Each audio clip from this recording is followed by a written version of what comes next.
Amen po sa napakagandang awit. Maraming salamat sa aking mga kapatid sa Women's Ministries Choir of Tubuan Church sa napakagandang awit na ito. Again, magandang umaga at happy Sabbath. God is good and all the time. Amen po, no? Salamat sa pagtugon at sa inyong paniniwala na truly God is good all the time, whatever we may experience in our personal lives. So, narito na naman po ako muli, mga kapatid. Ito, ako ay magbabahagi ng aking part 3 ng aking series of stewardship message. Nawa, hindi kayo magsasawa sa aking mukha at sa aking mensahe, no? So, the past 2 messages that I shared with you was, konting recap lang, sana naalala nyo. The first day, I talked about the foundational principles of tithing. At dito, nalaman natin na ang tithing is recognizing, number 1, that God is the owner of everything. And number 2, tithing is acknowledging that God is accurate and specific. He has specific instructions about tithing. And number 3, tithing is an act of faith. That even if your math is negative, even if short ka na, but because He said in Malachi that He will open the doors of heaven, you have, and we know that God will keep His word. Even if we don't understand it, even if our calculation does not make sense, we do it because it's an act of faith. On the second part of my message, recap lang din, it was about offering. No po. And nalaman natin dito na yung example na ibinigay ni Maria sa Bethany, kung saan pinur niya ang oil sa katawan ni Jesus, it has 3 basic principles of offering. And number 1, she put God first. Prioritize niya ang pag-offer ng gift of love sa Panginoon. By putting God first, meaning intentional, planado. Hindi siya by impulse lang at kung ano lang ang nabubulot sa bulsa. Number 2, it talks about giving or offering from a place of gratitude. Always from a cheerful heart. Hindi siya feeling na obligasyon siya. And number 3, the last point that I hope na alala niyo. It's not tithing that shows how much we love God. It is our offering that determines and measures how much we love our Lord Jesus Christ.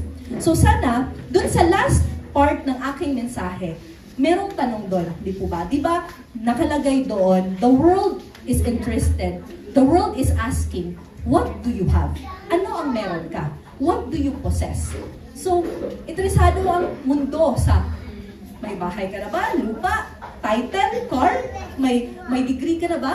Pero, doon sa last question na aking pinost in my last message, ang Panginoon ay hindi interesado sa kung anong meron ka. But He is asking, what do you possess? What do you do with what you possess? God asks, how does this person use what he or she possesses? When you say possession, there are 2 types. Tangible, intangible. The first 2 parts of my message, I talked about tangible possessions. When you say tangible, nahahawakan, nakikita. And those are material things, resources, money, di po ba?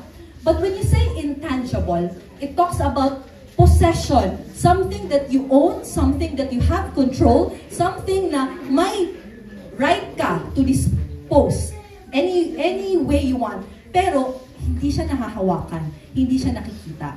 And those intangible possessions I will talk about and focus today is about talents and spiritual gifts.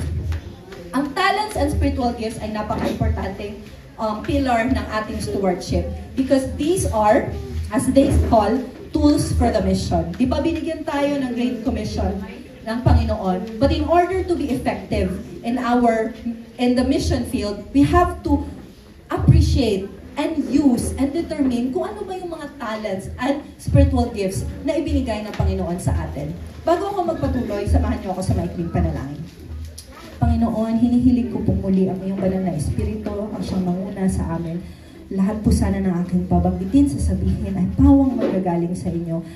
Gawin niyo po akong instrumento para po kung ano po ang gusto niyong ibahagi na mensahe sa kapatiran ngayong umaga, ang siyang aking maibahagi. Hindi ang aking sariling thoughts, hindi ang aking sariling biases, kung hindi ano po ang inyong gustong maibahagi. Naway buksan din ang puso at isipan ng lahat ng makikinig. Gayon din po ang inyong likod para po lubos naming ma-receive ang biyaya ng inyong mga salita. All this we ask, in Jesus' name we pray. Amen. So, talents and gifts. Usually, itong talents and gifts, they are used interchangeably. Parang same na yung, pag sinabing talents, pag sinabing gifts, parang same na yung meaning.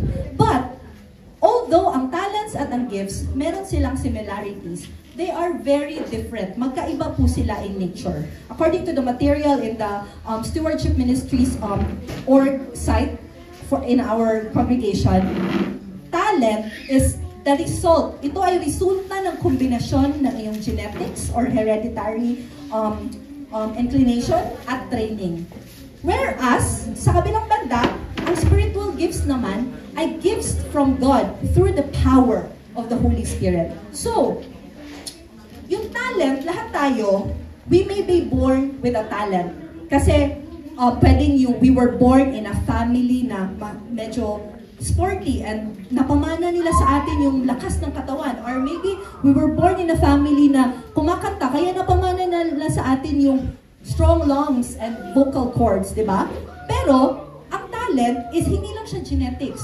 Kasi, kailangan din ng exposure and training. Hindi porket pinanganak ka sa pamilya ng mga atleta, ay automatic atleta ka na. Kasi, kailangan may practice, may exposure, may training. Pero, ang spiritual gifts, hindi ito nakabase sa abilidad mo. Hindi ito nakabase sa abilidad ng parents mo. Hindi ito nakabase sa exposure mo or sa genes mo or sa training mo. It is simply a gift from God through the power of the Holy Spirit. So, ibig sabihin, what you consider a talent may not be your spiritual gift and vice versa. So, ang talent, it can be developed and directed toward a profession or a hobby. So, pwede mo siyang hasain. And you can direct it, pwede mo siyang pagkakitaan, gawing profession, pero pwede rin for your personal, fulfillment or hobby. And you have the option to use it for spiritual and non-spiritual purposes. Pero, dito po talaga nagkakaiba ang talent at ang spiritual gift. Kasi ang spiritual gift, from the word itself, it empowers the person, the believers, for the global proclamation of the gospel. Hindi maaaring ang spiritual gift mo ay gagamitin mo for non-spiritual purposes. The main purpose ng spiritual gift is for the building of the Christ Church. Now, to differentiate, you may be talented. You may be the best singer, the best speaker. But if you're not using it to forward, for the efforts for Christ's work, hindi mo siya spiritual gift. Dito sa 1 Corinthians chapter 12, verses 4 to 11, specifically verses 8 to 11, merong mga nabanggit na iilang mga spiritual gifts na binigay ang Holy Spirit. At ipapahintulot nyo po, basahin ko, tingnan natin kung tunay ngang nabanggit sila. For to one is given the word of wisdom, and siya ng wisdom. To another, the word of knowledge. To another, faith. To another, gifts of healing by the same Spirit. To another, the working of miracles. To another, prophecy. And siya ng prophecy. To another, discerning of spirits. To another, different kinds of tongues. To another, the interpretation of tongues. But one and the same Spirit produces all these, distributing each one individually as He wills. Like talent, pwedeng ang tao ay magkaroon din ng iba't ibang talent. Same with the Spirit, pwede rin you have 1, 2, 3 of those, pero bihira po tayong makakita na nasa iisang tao ang lahat ng ito. Kasi po, bilanggit po dito ni Paul na we have gifts, we have different gifts that have been bestowed to us by the Holy Spirit. Di po ba? At nung nag-aano ako dito, na in essence, sabi dito, talents represent what God has given us as natural abilities. Abilidad natin. While a spiritual gift is the result of the action of the Holy Spirit. Like what I mentioned, hindi mo abilidad, but ang Holy Spirit ang nagbigay ng abilidad sa'yo. When I was reading this, na-realize ko, this I'm doing right now, speaking in front of the public, this was not my talent. Singing with a group, this was not my talent. I was born, more on, ang inclination ko was performing, dance, and acting. I was part of a dance group, elementary, high school, college, nag-musical theater din ako, hindi ako kumakanta, parang lip-sync lang, pero more on acting. So, yun ang talent ko. Unfortunately, I was doing it non-spiritually yung purpose. I was doing it for my own self-satisfaction and gratification. Hindi ko alam kung nabanggit ko to sa inyo, pero meron na sigurong nakarinig nito sa mga friends ko na growing up, I grew up in a broken family. And growing up, para akong may pinapatunayan sa mundo. Galit ako. So ang galit ko, napupunta dun sa desire na mag-excel. So nag-excel ako academically, nag-excel ako sa performance, kasi gusto ko mapatunayan na kahit galing ako sa broken family, kaya ko to. But little did I know that I wasn't using the talents that I had, that God has given for me. Spiritually, it was for my own self-gratification. Napakababaw ng mga rason at that time hindi, pero ngayon realizing it. So ngayon realize ko, I'm not the best singer, pero thank you Lord, you have qualified me to become part of the women's ministry choir. I'm not the best speaker. Hindi ako perfect grammar, hindi perfect yung pronunciation ko. You know what? Bata pa ako, meron akong list. Ay, list ba tawag? Yung parang magsalita. Ganun ako dati. I wasn't a perfect speaker. But by the grace of God, narito ako ngayon sa inyong tapat na dati pinapangarap ko lang. Dati, nung bagong binyagan ako, I was looking at mga speakers na nag-inspire sa akin. And pinapanalangin ko, Lord, I don't know how, I don't know when, pero pinapalangin ko, can you please help me to become like that? Na hindi to become like that na sikat. Hindi to become like that na pinupuri ng ibang tao. Pero to become like that na nakakapagbigay ng pag-asa at encouragement. Kasi yun yung naramdaman ko eh. Yun, doon ako na-inspire na, how come itong taong to, grabe yung impact sa akin. And I want to be able to do that. I want to be able, yun ang prayer ko na, kahit wrong grammar, kahit mali-mali na, baliko na, Tagalog, Bisaya, English na, halo-halo na, what I want to impart is that message of hope that only we can get from Jesus. Oh, naging emotional na tayo ngayon. So, as we mentioned, we have different talents and different abilities, no? At napaka-importante na malaman natin na kung ano yung mga spiritual gifts and talents. Talents natin, we have an idea. Kung ano yung kinalakihan natin, kung ano yung naging exposure natin. But sa spiritual gifts, meron actually ang SDA, ang Seventh-day Adventist Church, 26, if I'm not mistaken, different spiritual gifts. Ito, I don't know if nakikita nyo to, mukhang hindi, pero hindi ko napaprint din, so hindi ko ma-share. So, nalaman ko lang to nung nagma-master guide ako, kasi pinag-take kami ng spiritual gifts test. And you can also take that. Kasi, masa-surprise kayo. Kasi ako na-surprise ako sa result ko na, strong pala ako sa administration. Strong pala ako sa wisdom. Strong pala ako sa leadership. Yung hindi ko inaakala na ng mga forte ko. Pero again, hindi kasi ako yun. Ang Holy Spirit kasi yun, di ba? Hindi siya natural ability mo. So I encourage you mga kapatid, madali lang, i-search nyo lang. Spiritual gifts assessment sa Seventh-day Adventist Church na mga organization so that you will know kung ano yung spiritual gifts nyo. And when you know mga kapatid, it can help you. Kasi meron ding guide doon na kung ano yung strength mo na spiritual gift, it will also align you kung ano yung roles na nababagay sa inyo within the church and sa community. So going back to the presentation, So, ayun na nga. Ang Panginoon ay nagbigay, alas 12 na. Try kong ano to. Pero ang Panginoon ay nagbigay ng insight through the parable of the talents kung paano nga ba natin dapat nurture ang lahat ng ibinigay niya. Alam ko, familiar na kayo dito, hindi ko na ikikwento, no? Pero, meron tayong may tatlong punto na gustong i-discuss regarding this one.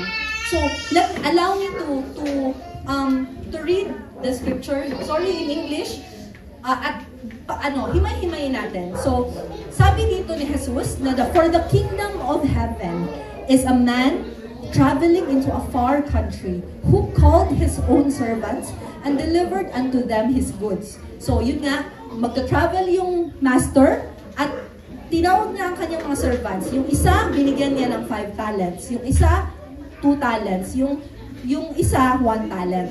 So, ang talent, mga kapatid, at as we know it today, is actually different before. Diba? So, first point that I would like to make, we have a very generous God. Dito pa lang sa kwentong ito, ang talent, mga kapatid, is not a monetary unit.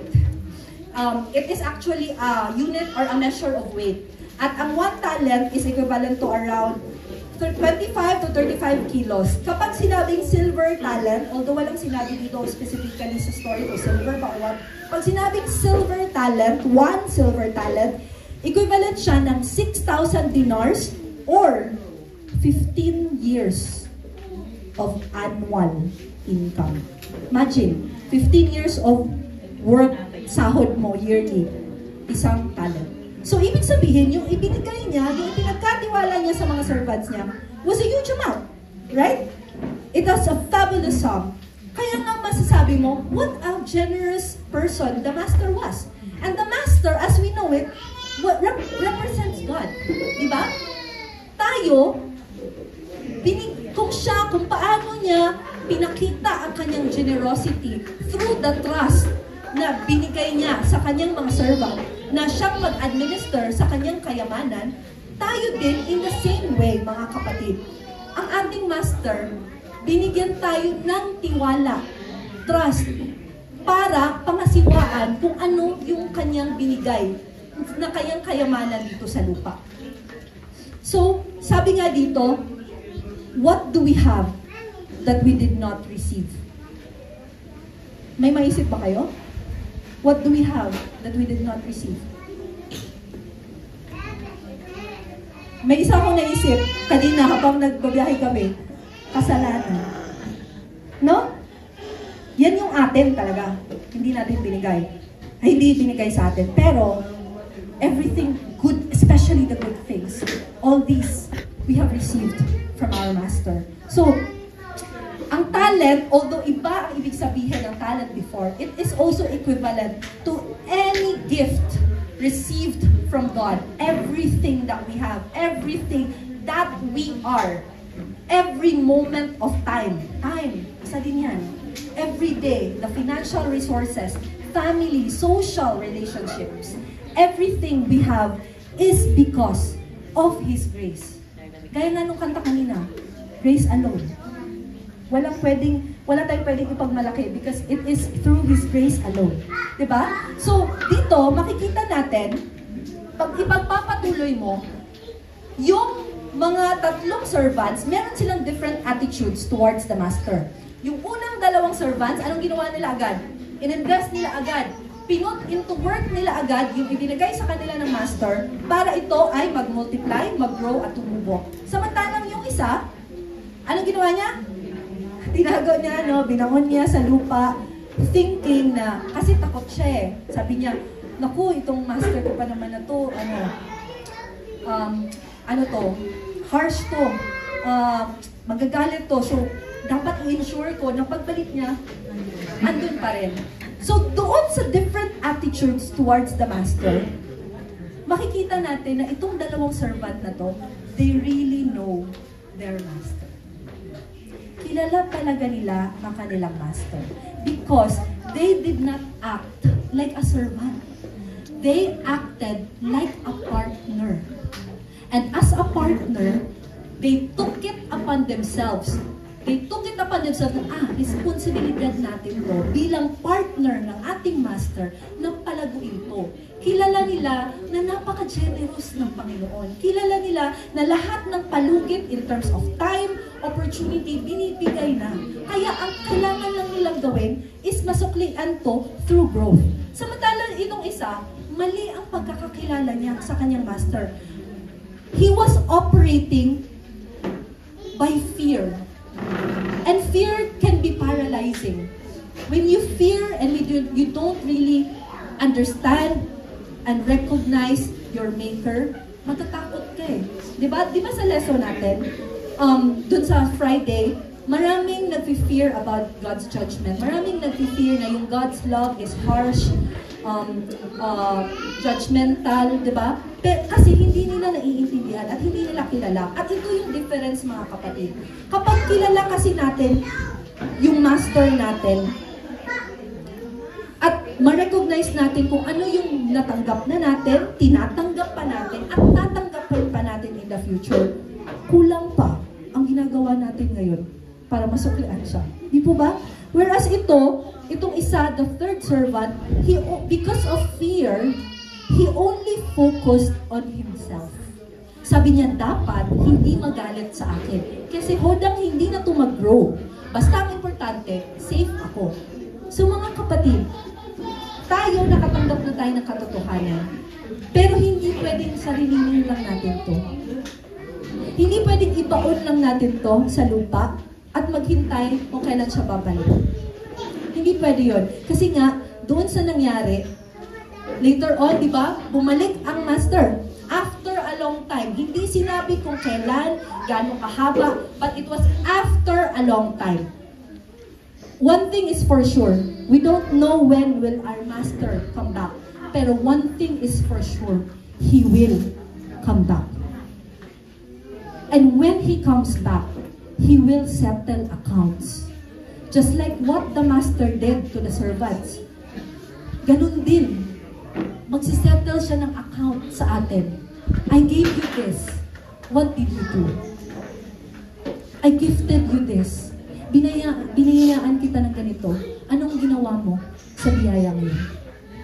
Ayaw natin matulad, mga kapatid, sa pangatlong servant na ang sarili ang inuna at hindi na inisip ang iba.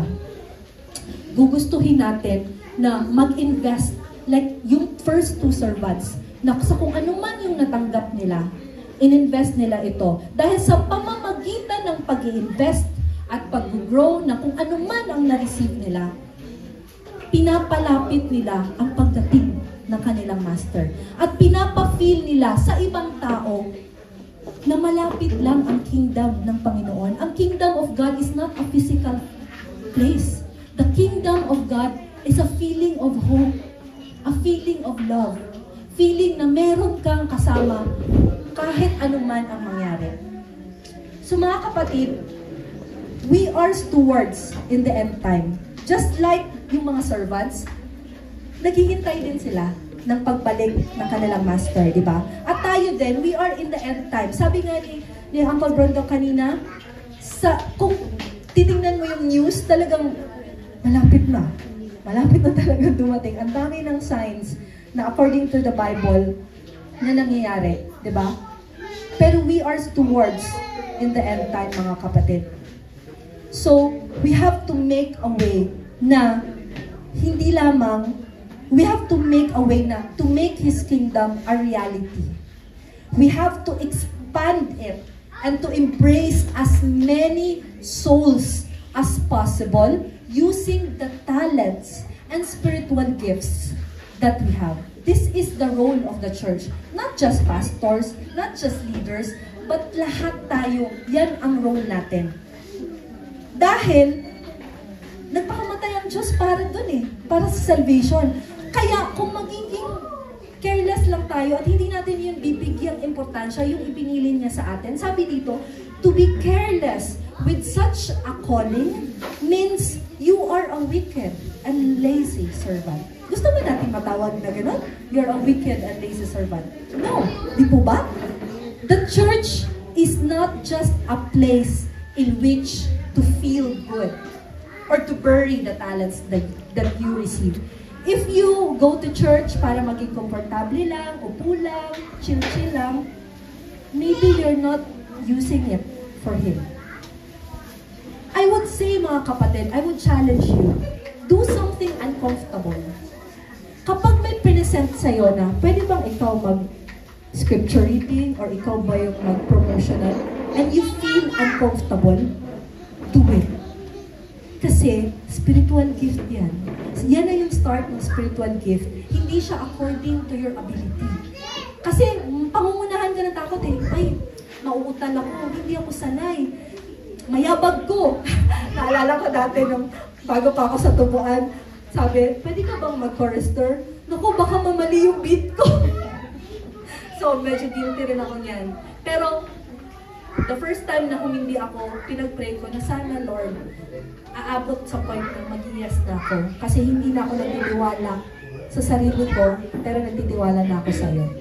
Kaya nga, mga kapatid, sabi dito, not putting to work what we have received through the enormous cost of the sacrifice at Calvary is wickedness and rebellion against God.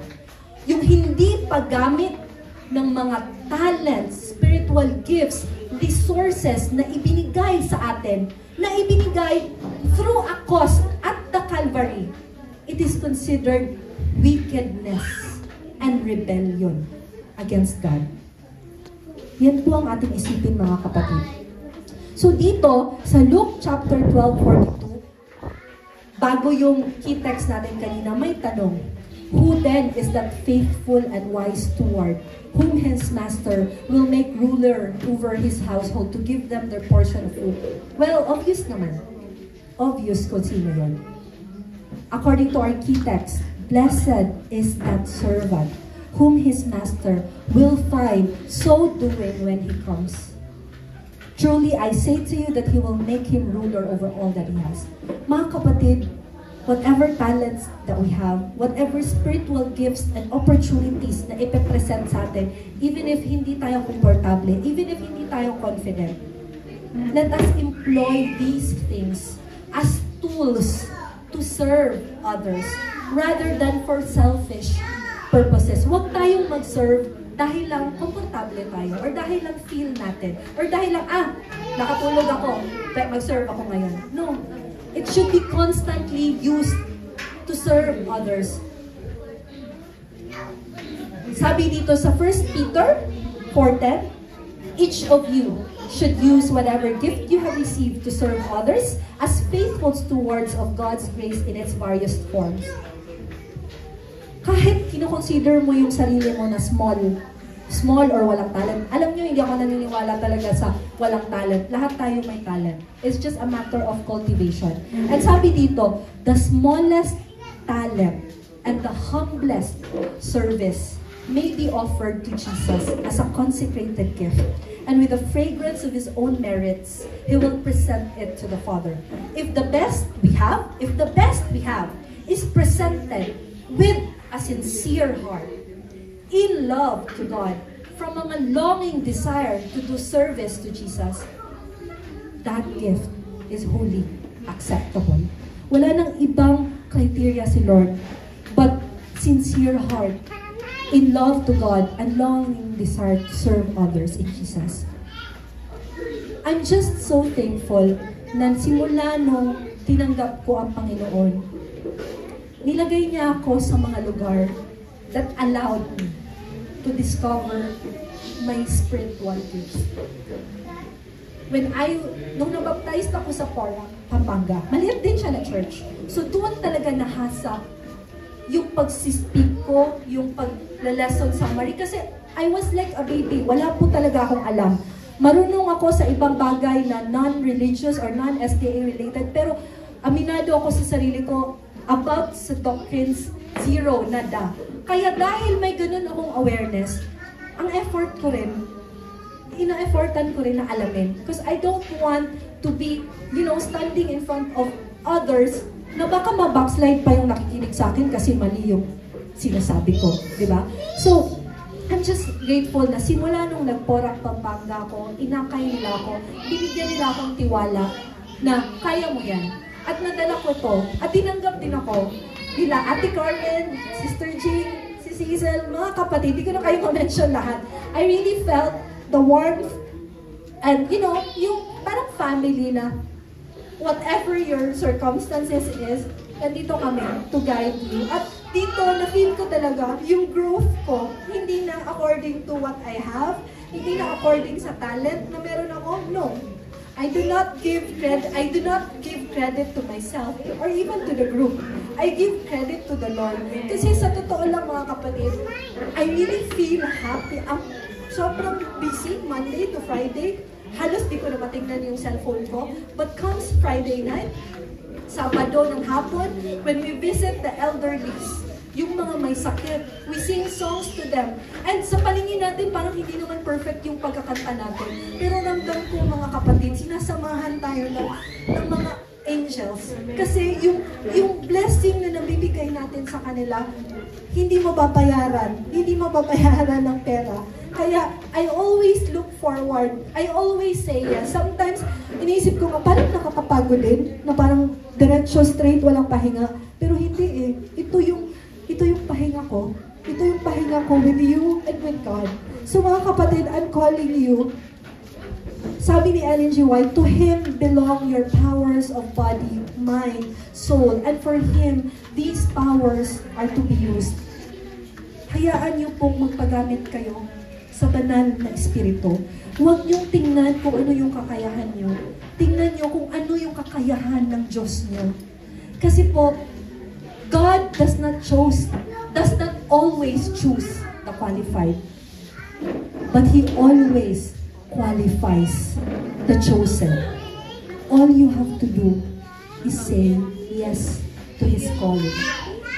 Before I leave, I would like to leave this beautiful text from Isaiah chapter 52 verse 7. How beautiful upon the mountains are the feet of Him who brings good news, who proclaims peace, who brings glad tidings of good things, who proclaims salvation, who says to Zion, your God reigns. Ang goal natin mga kapatid, that when the Master comes back after a long time, ay masabihan din tayo, well done, good and faithful servant. Ito ang aking panalangin.